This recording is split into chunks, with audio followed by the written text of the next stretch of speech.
प्रस्तुत है लोक संपदा के संस्कार गीतों पर आधारित कार्यक्रम संस्कार सरिता।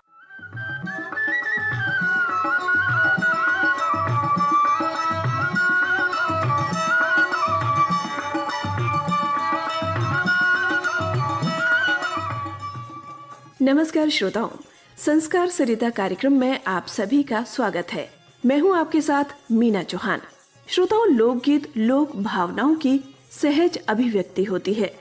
लोक संस्कारों से संपन्न होकर बुंदेलखंड के संस्कार गीत जीवन को आनंद विभोर कर देते हैं।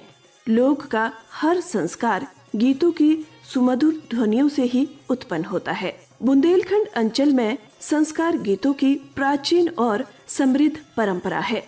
गर्भाधान संस्कार से लेकर मृत्यु तक के सभी संस्कारों के विशिष्ट गीत हैं। श्रोताओं, आज हम आपको सुनवाने जा रहे हैं बुंदेलखंड अंचल के जन्म संस्कार के लोकगीत।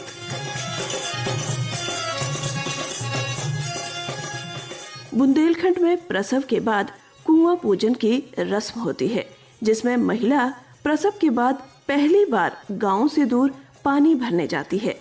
पानी भरने के लिए गांव से बाहर ना जाना पड़े, इसलिए महिला परिवार के बड़ों से आंगन में कुआं खुदवाने का आग्रह करती है। साथ ही इस गीत में बेटी का महत्व भी बताया गया है।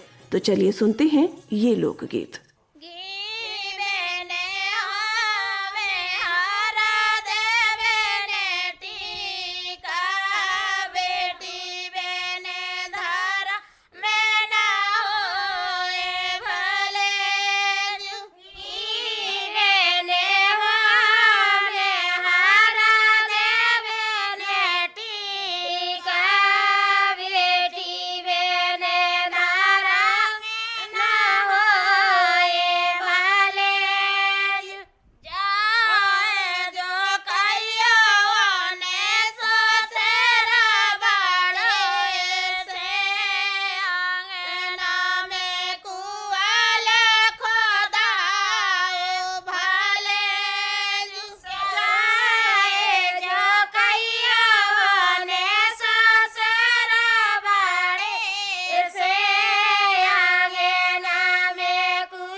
बुंदेलखंड में जब पुत्र का जन्म होता है तब उसकी बुआ उसके सोने के लिए पालना लाती है।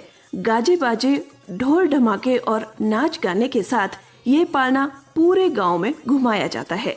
बुआ पालने के साथ साथ आभूषण, वस्त्र और खिलौने भी लाती है।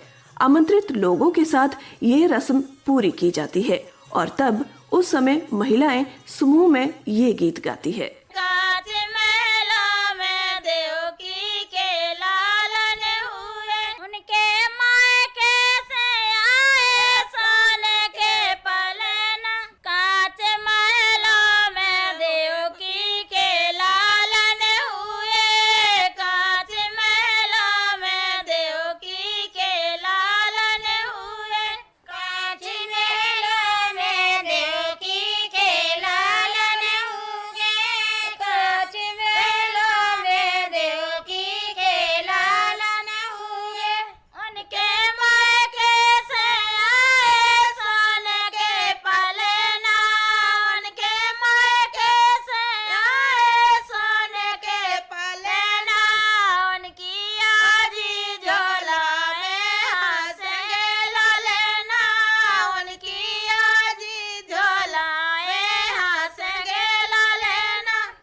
दोस्तों, जच्चा को प्रसव के समय बहुत तेज दर्द होती है। हर बार दर्द की एक लहर सी उठती है। ये समय जच्चा के लिए हर्ष और विषाद दोनों का ही होता है। प्रसव की पीड़ा और मातृत्व सुख दोनों ही साथ साथ चलते हैं। इस समय जच्चा का ध्यान दर्द से हटाने के लिए महिलाएं समूह गीत में ये गीत गाती है।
श्रोताओं, संस्कार सरिता कार्यक्रम में आज आपने बुंदेलखंड के जन्म संस्कार के लोकगीत सुने।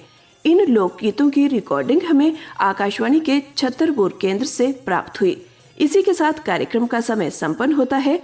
आज्ञा दीजिए, नमस्कार।